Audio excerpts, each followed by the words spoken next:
नमस्कार दोस्तों, मैं पुखराज शर्मा आप सबका स्वागत करता हूं आपके अपने YouTube channel Shri Karni commerce classes में। दोस्तों, आज की करंट अफेयर्स पे अपन चर्चा करते हैं। जी हां, 7 मई 2020 की करंट अफेयर्स जो कि सभी कॉम्पिटिटिव एग्जाम के लिए काफ़ी इम्पोर्टेंट है। सबसे पहले लेके चलूंगा मैं आपको ईरान। जी हाँ, ईरान ने अभी हाल ही के अंदर अपनी करेंसी चेंज कर ली है।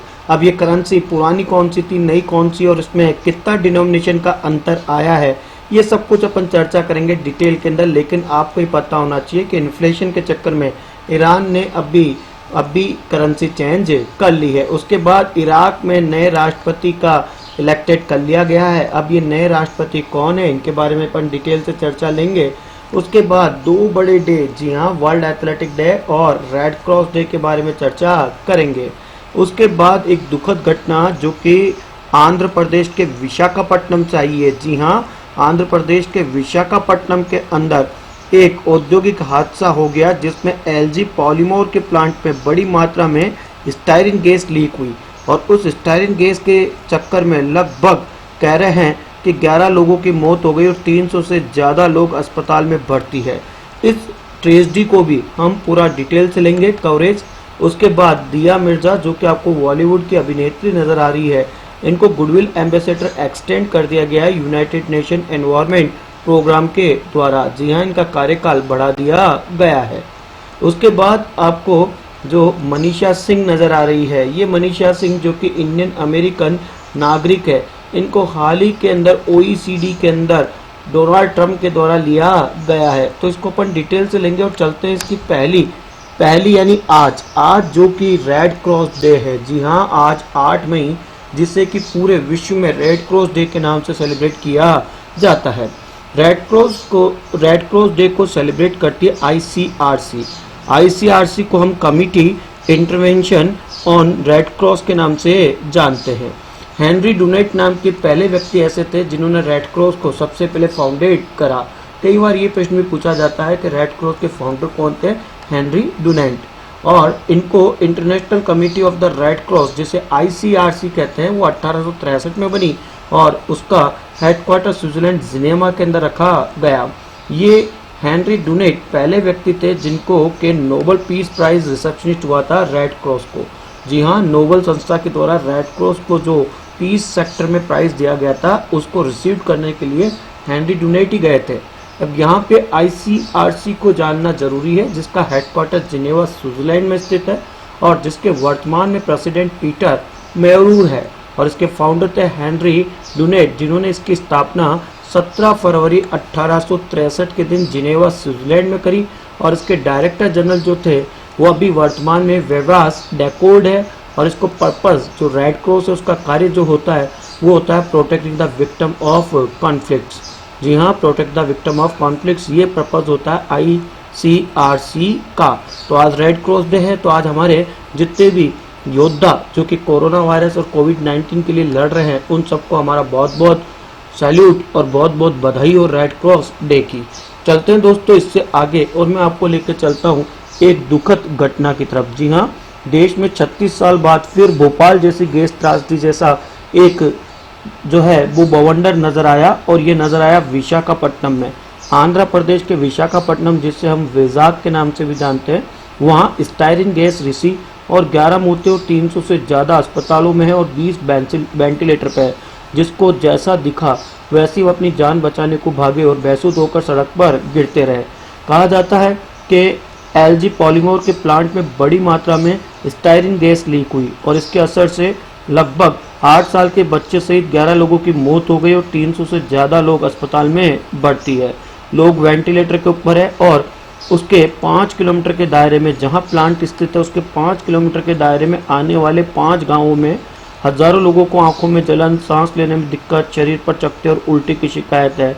ये गैस जो थी जिसे आप स्टायरिन कहते हैं वह एक सिंथेटिक रबड़ व रेजिन बनाने में उपयोग होती है। राज्य सरकार ने जांच के लिए उच्च स्तरीय कमेटी की घोषणा कर दी गई है और PM ने आपात बैठक बुलाई है और CM ने आश्रितों को 1-1 करोड़ रुपए के लिए घोषणा करी है।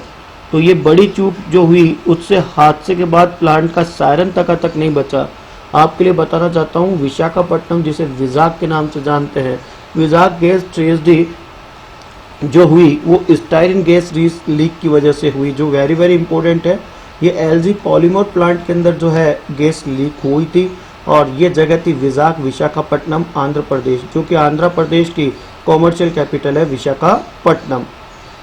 तो ये 5 विलेज के आसपास का कहते हैं। इसका रिसाव इतना खतरनाक था जिसको जैसे जैसे ही चक्कर आया, जैसे हवा के अंदर गया चक्कर आया, वो वहीं गिर पड़ा। कुछ इसका बवंडर मैं आपको दिखाऊंगा, लेकिन इससे पहले जो हमारे देश में इस तरह की कई घटनाएं होगी उसके बारे में एक जानकारी लेते हैं। 1984 में मैं आपको भोपाल लेके चलता हूँ और एमपी, जहाँ पे यूसीआईएल यानी यूनियन कार्बाइड इंडिया लिमिटेड के द्वारा जो एक प्लांट लगा हुआ था भोपाल एमपी में, वहाँ पे ऐसी दुखद घटना घटित हुई थी और वहाँ पे 3787 लोग इस गैस दुर्घटना के शिकार हुए थे। 2011 के अंदर लगभग 20 व्यक्ति हॉस्पिटलाइज हुए थे और ये प्लांट जो गैस लीक का था, वो गैस लीक का आपका कॉर्निंग गैस लीक थी और वो जगह थी आपके पिंपरी पुणे के अंदर ये दुर्घटना हुई थी। उसके बाद 2014 के अंदर एक घटना घटित हुई थी आपके छत्तीसगढ़ के अंदर, और ये था प्लांट ड्रग्स का, और वो था आपका Bhilai steel plant in drugs, और उसमें 6 व्यक्ति और लगभग 30 व्यक्ति जो है वो जो है बेहोश हो गए थे। और 2018 के अंदर मुंबई के रत्नागिरी में भी 14 हॉस्पिटलाइज हुए थे जिसमें अमोनिया गैस लीक हुई थी, और ये प्लांट जो था वो रत्नागिरी मुंबई में था। 2019 में 21 मजदूर हॉस्पिटलाइज हुए थे। एक केमिकल लीक हुआ था टैंक के अंदर प्लांट में, और वो था आपका नीरा निम्बुत नियर पुणे के अंदर। और उसके बाद अभी 2020 के अंदर एक बड़ी खबर आई है एलजी पॉलीमर प्लांट में, जो कि आपकी गैस है स्टायरिन, वह लीक हुई है। तो दोस्तों इसको हम इसकी भयावह जो इसकी घटना के कुछ चित्र है वो मैं आपके साथ में शेयर करना चाहता हूं। और ये देखिएगा, सबसे पहले ये वो प्लांट है जो कि विशाखापट्टनम से 5 किलोमीटर दूर स्थित है, और यहाँ पे बिल्कुल स्मोक सा आपको नज़र आ रहा है एलजी पॉलीमर प्लांट, जो कि कहाँ पर स्थित है, विशाखापट्टनम। और यहाँ जो गैस लीक हुई है वह वेरी इंपॉर्टेंट है, वो पूछा जा सकता है, और उसका नाम है स्टायरिन। उसका नाम क्या है? स्टायरिन। अपन स्टाइल से याद कर लेंगे, लोग आजकल स्टाइल ज़्यादा मारते हैं, और विशाखा नाम की लड़की जो है वो ज़्यादा स्टाइल मारती है, तो इससे स्टायरिन याद हो जाएगा। उसके बाद में जैसे ही जो पीपल अफेक्टेड हुए थे इस गैस से लीक से, जो एलजी पॉलीमर प्लांट के अंदर हुई थी, उनको ट्रांसपोर्ट और एम्बुलेंस के द्वारा हैंडक्वेन विशाखापट्टनम के हॉस्पिटल में भेजा गया। एक तरफ तो ये दुर्घटना हुई और एक तरफ कोविड-19 जो लॉकडाउन चल रहा था, तो लोगों ने उस समय काफ़ी मदद के लिए हाथ बढ़ाए, और कहा जाता है कि एक जो महामारी थी उससे तो हम जो है छुपने का प्रयास कर रहे थे, लेकिन इससे कहाँ छुपा जाए, जो कि जहर घुल चुका था पूरे के पूरे वायुमंडल में। उसके बाद जिसको जैसा साधन मिला उसी के अंदर बेहोशी हालत में व्यक्तियों को लाद कर टेम्पो, ऑटो जो मिला उसके अंदर हॉस्पिटलाइज किया गया। उसके बाद यहाँ आपको एक फोटो नज़र आ रही है जिसमें एक पिता अपने बच्चे को लेके जो है किंग जॉर्ज हॉस्पिटल के अंदर लेके भगा, क्योंकि केमिकल इतना खतरनाक था कि लोग देखते देखते बिल्कुल गर्दन टेक रहे थे, और ये स्थिति बिल्कुल भयावह हो चुकी थी, और मानव ऐसे गिर रहा था जैसे गाजर मूली खेतों में से काटे जाते हैं। और ये जो घटना थी वो आर वेंकटपुरम विलेज विशाखापट्टनम की एक इंडस्ट्री जिसका नाम एलजी पॉलीमर था, वहाँ पे घटना घटित हुई थी, और इसमें गैस का जो रिसाव हुआ था वो स्टायरिन गैस का रिसाव हुआ था। ये वो जो प्लांट है जो आपको नज़र आ रहा है एलजी पॉलीमर इंडिया लिमिटेड का प्लांट, जो कि विशाखापट्टनम में स्थित है, और यहाँ पे सिक्योरिटी गार्ड जो है वो बाहर की ओर खड़े हैं, और वर्कर जो है वो उसको प्लांट को जो है रिपेयरिंग का काम कर रहे हैं जो लीकेज हुआ था। और ये इसके जो है इसकी एफआईआर रजिस्टर्ड कर ली गई है एलजी पॉलीमर के अगेंस्ट, और इंक्वायरी बिठा दी गई है। यहाँ पे आपको ये भी जानना जरूरी है कि ये जो प्लांट था जिसका नाम हिंदुस्तान, एक्चुअल में 1970 में इस प्लांट का नाम जो स्थापित किया गया था यहाँ पर, इसका नाम हिंदुस्तान पॉलीमर के नाम से था, और इस प्लांट के जो मालिक उस समय थे 1970 में वो थे विजय माल्या। और विजय माल्या के जब ये स्वामित्व में था तो 1997 में यानी 1997 में एलजी पॉलीमर ने इसका टेक ओवर कर लिया था, यानी 1970 में इसका नाम हिंदुस्तान पॉलीमर था, 1997 में एलजी पॉलीमर इसका नाम हो गया, और 1970 में इसके जो मालिक थे वो विजय माल्या थे। ये बहुत बड़ी चूक हुई कि हादसे के बाद प्लांट का सायरन तक नहीं बजा ताकि लोग अलर्ट नहीं हो पाए, और उसके बाद इंसान तो इंसान कहा जाता, जानवर पेड़ पौधे तक सब निरस्त हो गए। जैसा कि आपको फोटो के अंदर नजर आ रहे हैं, ये घटना जो हुई, ये भोपाल की ट्रेजेडी जो 1984 में हुई थी, उससे भी खतरनाक ट्रेजेडी है, जिसकी पिक्चर आपके सामने नजर आ रही है। एलजी पॉलीमर प्लांट जो विशाखापट्टनम में था, और गैस का नाम स्टेरिन। उसके बाद स्टेरिन गैस के बारे में आपको जानना जरूरी है कि स्टेरिन गैस होती क्या है। ये केमिकल कंपाउंड होता है जो कि आइडेंटिफाई किया जाता है न्यूरोटॉक्सिन के द्वारा। इसको इथेनिब्लेंजिस और बेनेब्लेंजिस के नाम से, या इसको फेनिलथिन के नाम से भी जाना जाता है। इसका केमिकल जो फार्मूला होता है वो होता है C6H5CH = CH2। जो स्टेरिन गैस है उसका बाय प्रोडक्ट जो होता है वो हाईली फ्लेमेबल होता है रॉ मटेरियल जो है स्टेरिन के लिए, और ये जो है गैस प्रोड्यूस करती है बर्निंग जो है स्टेरिन के लिए, और इसके अंदर पॉइजन जो होता है वो प्रकृति में जाके मिल जाता है। इसमें केमिकल प्रॉपर्टीज होती है, और स्टेरिन गैस जो होती है उसका कलरलेस होती है। ये गैस जो होती है ये कलरलेस गैस होती है, एंड ये ऑड्यूलेस कंपाउंड के नाम से भी जानी जाती है। हम ये कह सकते हैं कि जो कुछ केस है उसमें इस गैस की जो रिपोर्टेड आती है वो आती है कि माइल्ड स्वीट ऑर्डर के अंदर, और इसको क्विकली स्प्रेड हो जाती है ये एयर के अंदर। मतलब एक बार लीकेज होने के बाद इसको कंट्रोल नहीं किया जाता है और ये हवा के साथ मिल जाती है। और स्टेरिन जो है उसको रॉ मटेरियल बनाने के लिए काम में आती है, और ये रॉ मटेरियल जो आती है वो इलेक्ट्रॉनिक आइटम के लिए आती है, जैसे इलेक्ट्रिक फैन है, इलेक्ट्रिक फैन के जो ब्लेड्स है या कप्स है या आपके जो है क्यूटरली है, ये सब कुछ जो कंटेनर्स बनाए जाते हैं और जिनको स्टोर किया जाता है कॉस्मेटिक प्रोडक्ट वगैरह में, उसमें इस गैस का उपयोग किया जाता है जिसका नाम है स्टायरिन। और ये वाइडली यूज होती है प्लास्टिक एंड रबर इंडस्ट्री के लिए और रॉ मटेरियल के लिए, और यही वो इंडस्ट्री थी जिसका नाम था एलजी। जी हाँ, एलजी पॉलीमर, जिसके अंदर स्टायरिन गैस रिलीज हुई विशाखापट्टनम विजाग आंध्रा की ये बात है। उसके बाद चलते हैं यूएनईपी की तरफ, यूनाइटेड नेशन एनवायरनमेंट प्रोग्राम। जी हाँ, यूएनईपी ने हमारी बॉलीवुड एक्ट्रेस दिया मिर्जा के कार्यकाल में वृद्धि कर दी है। जो गुडविल एम्बेसडर है यूएनईपी की, अब वह 2022 तक रहेगी। हैदराबाद तेलंगाना की निवासी दिया मिर्जा, जो कि अपॉइंटेड हुई थी गुडविल एम्बेसडर 2017 में, जिनका कार्यकाल अभी कंप्लीट हो रहा था, उसको अब एक्सटेंड करके 2022 तक कर दिया गया है। दिया मिर्जा यूएनईपी के अलावा जो है आपका United nation sustainability development goal की एडवोकेट भी है। दिया मिर्जा जो है वह बॉलीवुड की एक अच्छी अदाकार अभिनेत्री है, और यहाँ पे आपको यूएनईपी को जानना जरूरी है जो इन्वायरमेंट के रिगार्डिंग जो है काम करता है। यूएनईपी जिसकी स्थापना 5 जून 1972 को केन्या की राजधानी नैरोबी में इसका हेडक्वार्टर है, और वर्तमान में इसके एग्जीक्यूटिव डायरेक्टर जो है वो इंजर एंडरसन है।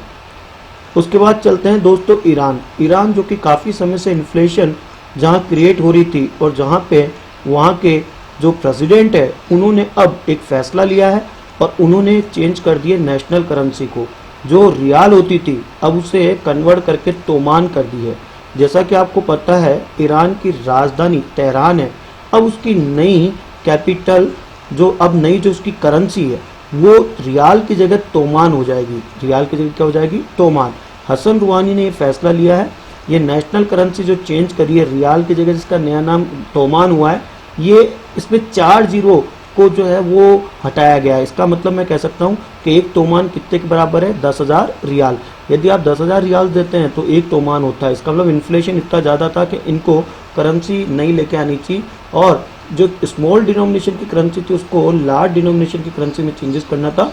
तो 1 तोमान = 10,000 रियाल्स। और इसको याद करने का बड़ा इजी हमने एक तरीका बता रखा है और बना रखा है, देखिएगा कैसे है। ईरान जिसकी राजधानी तेहरान है, अब वहाँ तोमान भी आ जाएगा। क्या आ जाएगा? तोमान। तो अपन कह सकते हैं कि टीटी हो जाएगा ITT, ईरान तेहरान तोमान, और हसन रूहानी वहाँ के कौन है? प्रेसिडेंट। इससे पहले 1930 के अंदर ईरान ने चेंज करी थी अपनी बेसिक मॉनेटरी यूनिट, और वो दिनार से पहले रियाल पे आए थे, और 1930 से लेके 1979 तक एक रिवॉल्यूशन आई थी, और इस तरह से पहले जो दिनार थी वो रियाल में हुई, और रियाल 2020 में कन्वर्ट होके किस में हो गई दोस्तों? तोमान में। उसके बाद चलते हैं दोस्तों ईरान का पड़ोसी इराक के अंदर नए प्राइम मिनिस्टर अपॉइंट हो चुके हैं, और उनका नाम है मुस्तफ़ा अल खादिमी। जी हाँ, मुस्तफ़ा अल खादिमी जो कि वहाँ के farmer intelligence chief of Iraq थे, अब इराक के नए PM बन चुके हैं। इन्होंने जो है फॉर्मर PM आदिल अब्दुल मादी को जो रिजाइन दे दिया था नवंबर में लास्ट ईयर, तब से लेके अब तक यहाँ पे पीएम की पोस्ट खाली थी। और अब जो नए इराक के अंदर पीएम बने वो बने मुस्तफ़ा अल खादिमी। इराक के बारे में जानते हैं। इराक जिसकी राजधानी बगदाद है और जहाँ पे करेंसी चलती है इराकी दिनार, अब वहाँ के नए पीएम है अल खादिमी। अब अपन इसको याद कैसे करेंगे कि एक आरटीडीसी होटल है अजमेर में जिसका नाम है खादिम, तो खादिम से तो बन जाएगा खादिमी और मुस्तफ़ा आगे लग ही जाएगा, तो मुस्तफ़ा अल खादिमी पीएम कहाँ के, इराक। तो इराक के पीएम जो कि अजमेर यात्रा पे आए वो आरटीडीसी होटल कौन सी में रुके, खादिम में, और मुस्तफ़ा थे तो मुस्तफ़ा अल खादिमी कहाँ के पीएम बने, तो आपका आंसर हो जाएगा इराक का। इराक जिसकी राजधानी क्या है, बगदाद। उसके बाद चलते हैं अमेरिका। जी हाँ, डोनाल्ड ट्रंप ने नॉमिनेट करा senior Indian American diplomat Manisha Singh को as a US envoy to OECD यानी organisation for economic cooperation and development में। आपको बताना चाहता हूँ OECD जो इसकी full form organisation of European economic cooperation है, ये 1948 में एस्टेब्लिशमेंट हुआ था कनाडा में, और फिर यूएस ने इसको जो ज्वाइन करा था OECD को वो करा था 14 दिसंबर 1960। अभी वर्तमान में इसके जो सेक्रेटरी जनरल है OECD के वो एंजल गुएरिया है और हेडक्वार्टर इसका पेरिस फ्रांस में है। OECD की जो ऑफिशियल एस्टेब्लिशमेंट की डेट है वो 30 सितंबर 1961 है और वर्तमान में इसके जो कंट्री मेंबर है वो 37 कंट्री मेंबर है, और इसमें जो अभी नॉमिनेट हुई है वो भारतीय अमेरिकन डिप्लोमेट हुई है मनीषा सिंह। तो याद करने का तरीका बड़ा इजी हो जाएगा, हम मनीषा कोइराला से मनीषा सिंह को याद कर लेंगे, और मनीषा कोइराला OECD में तो UNEP के अंदर कौन, आपकी रिया मिर्जा। तो इस तरह से अपन को ये दोनों याद हो जाएगा। उसके बाद चलते हैं दोस्तों वर्ल्ड एथलेटिक डे। जी हाँ, वर्ल्ड एथलेटिक डे जो ऑब्जर्व किया गया था 7 मई, हर 7 मई के दिन world athletic day world athletic department के द्वारा मनाया जाता है। फर्स्ट जो वर्ल्ड एथलेटिक डे जो मनाया गया था वह 1996 में मनाया गया था, और इसको जो वर्ल्ड एथलेटिक है इसका नया नाम IAAF हो चुका है, और IAAF का हेडक्वार्टर मोनाको के अंदर स्थित है, और IAAF के जो प्रेसिडेंट है वो है सेबेस्टियन को। IAAF फाउंडेड हुआ था स्वीडन में 1912 में, और फर्स्ट जो वर्ल्ड एथलेटिक डे हुआ था वो 1996 में। उसके बाद चलते हैं दोस्तों कुछ प्रश्न की तरफ, और प्रश्न आपके सामने है। आपका पहला प्रश्न है कि भोपाल गैस कांड भारत में कब हुआ था, और इसके विकल्प है 1960, 1968, 1976, 1984। तो सही ईयर होता है 1984। तो 1984 के अंदर 3787 लोग मारे गए थे। यूनियन आपका कार्बाइड इंडिया लिमिटेड नाम की जो एक कंपनी थी, इसको UCIL कहते हैं, उसमें जो कि एक पेस्टिसाइड प्लांट था भोपाल MP में, और उसमें आइसोलेटेड जो गैस निकली थी आइसोसाइनाइड गैस निकली थी, उसके चक्कर में 1984 में वहाँ 3787 लोग मारे गए थे। अगला प्रश्न है कि जो अभी विशाखापट्टनम में जो गैस लीक दुर्घटना 2020 में हुई है उसमें कौन सी गैस लीक हुई थी, और आपके विकल्प है अमोनिया, उसके बाद में मिथाइल आइसोनाइट्रेट, और उसके बाद में आपका सेट्रिन, और उसके बाद में आपका फोजरिन। तो राइट आंसर होता है आपका सेट्रिन। तो स्टायरिन है वो नाम की जो है वो गैस उसमें लीक हुई थी LG पॉलीमर इंडस्ट्री में। अगला प्रश्न कहता है कि ईरान ने जो चेंज करी थी अपनी बेसिक मॉनेटरी यूनिट दिनार से रियाल वो कब करी थी, और आपके विकल्प है 1923, 1930, 1942, 1956। तो इसका सही आंसर होता है 1930। जी हाँ, 1930 के अंदर चेंज करी थी, फिर 1979 तक वह रही थी, और 2020 के अंदर अब इसकी रियाल की जगह जो नई जो बन गई है वो आपको पता है दोस्तों कौन सी बन चुकी है, तोमान। तो अगली जो प्रश्न है वो यही कह रहा है कि नई करेंसी का नाम क्या है ईरान की का, तो अब नई करेंसी जो है वो तोमान है। कौन सी है, तोमान। उसके बाद चलते हैं दोस्तों आगे। अगला प्रश्न जो है वो आपके सामने ये कह रहा है कि which among the following cities witness a horrific toxic gas tragedy on May 7, 2020। जो 7 मई के दिन ये गैस दुर्घटना हुई थी, ये गैस दुर्घटना किस सिटी के अंदर हुई थी, और आपके विकल्प है पटना, विशाखापट्टनम, जमशेदपुर, भुवनेश्वर। तो राइट आंसर होता है विशाखापट्टनम, जिसे आप विजाक के नाम से भी जानते हैं। ये LG पॉलीमर प्लांट के अंदर हुई थी, और इसमें स्टायरिन नाम की गैस जो है वो उसका रिसाव हुआ था।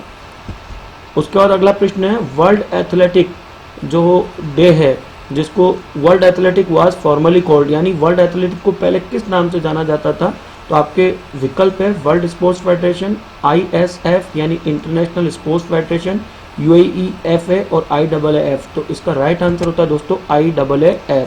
जी हाँ, इंटरनेशनल एमेच्योर एथलेटिक फेडरेशन, ये वर्ल्ड एथलेटिक को फॉर्मली इसी नाम से जाना जाता था, जो कि फॉर्म्ड हुआ था 17 जुलाई 1912 और जिसका हेडक्वार्टर स्टॉकहोम स्वीडन में है। जिसका कहाँ पे था? स्टॉकहोम स्वीडन में। उसके बाद अगला प्रश्न है, what is the toll free number to access the Aarogya Setu IVRS service. तो IVRS जो सर्विसेज है, जो आरोग्य सेतु से आप एक्सेस कर सकते हैं, उसका टोल फ्री नंबर कितना है? आपके विकल्प है 1921, 1891, 1000 या 1782। तो राइट आंसर होता है दोस्तों इसका 1921। जो आरोग्य सेतु IVRS सर्विस के लिए टोल फ्री सर्विस जो डिक्लेयर कर रखा है, जिसमें कोई भी सिटीजन एक मिस कॉल दे सकते हैं, वो 1921 के ऊपर दे सकते हैं, जहाँ पे आपका कॉल बैक वापस आएगा और आपके हेल्थ के रिगार्डिंग आप जो है वो डिटेल ले सकते हैं। उसके बाद अगला प्रश्न है, इंटरनेशनल एमेच्योर एथलेटिक फेडरेशन कब बना? और आपके विकल्प है 1887, 1898, 1905 और 1912। सो राइट आंसर इज 1912। जी हाँ, 1912 के दिन IAAF की स्थापना हुई थी 17 जुलाई 1912, जिसका हेडक्वार्टर स्टॉकहोम स्वीडन में लोकेटेड था। चलते इससे आगे दोस्तों, world athletic day first time कब सेलिब्रेट हुआ था? First time world athletic day कब सेलिब्रेट किया गया था? और आपके विकल्प है 1980, 1985, 1991 और 1996। तो राइट आंसर होता है दोस्तों 1996। जो पहली बार वर्ल्ड एथलेटिक डे जो सेलिब्रेटेड हुआ था वो 1996 में हुआ था और उसको IAAF के जो प्रीमो नोबलो है, उन्होंने इसका ऑब्जर्वेशन डे डिक्लेयर करा था और वो हर 7 मई के दिन सेलिब्रेट किया जाता है अक्रॉस द कंट्री। और हम जानते हैं 7 मई के दिन जो है वो रविंद्रनाथ टैगोर जयंती भी आती है और साथ में बुद्ध पूर्णिमा भी इसी दिन आती है और इसी दिन वर्ल्ड एथलेटिक डे भी सेलिब्रेट किया जाता है। उसके बाद में अगला प्रश्न है कि वर्ल्ड एथलेटिक डे कब मनाया जाता है? और आपके विकल्प है 12 अप्रैल, 17 अप्रैल, 7 मई, 10 मई। राइट आंसर होता है दोस्तों 7 मई। 7 मई के दिन वर्ल्ड एथलेटिक डे मनाया जाता है IAAF के द्वारा। उसके बाद चलते हैं दोस्तों आगे, who is the president of Iran? Iran के प्रेसिडेंट कौन है? ईरान के प्रेसिडेंट कौन है? और आपके विकल्प है अली खेमानी, हसन रूहानी, इशाक जो है जागरी और इब्राहिम रासी। तो इसका राइट आंसर होता है दोस्तों बी, हसन रूहानी। हसन रूहानी 2013 अगस्त से प्रेसिडेंट है ईरान के और ये कह सकते हैं एक लॉयर, अकेडमिक और फॉर्मर डिप्लोमेट रह चुके हैं इस्लामिक क्लेरिक के। और वर्तमान में ईरान ने जो है वो अपनी करेंसी भी चेंज कर ली है और नई करेंसी का नाम है तोमा। ठीक है, इसके बाद चलते हैं एक वीकेंड से कोट्स की तरफ और ये कोट आपके लिए बिल्कुल सही है दोस्तों। Success does not come to you, you go to it. सही बात है, सफलता कभी चल के आपके कदम नहीं चूमेगी, आपको जाके सफलता को प्राप्त करना पड़ेगा। इसलिए अपनी सफलता की सीढ़ी बनाते जाइए, परिणाम की चिंता मत करिए। ईश्वर हमेशा कर्मयोगी का साथ देता है। आप कर्मयोगी बन के अपने युद्ध स्तर के ऊपर लड़ते जाइए। मैं आपको लिख के दे रहा हूँ, यदि मेरा साथ और आपका प्रयास रहा तो भगवान आपको अवश्य सफल करेगा। इसी शुभकामना के साथ पुखराज शर्मा को इजाज़त दीजिएगा। जय हिंद, जय भारत दोस्तों।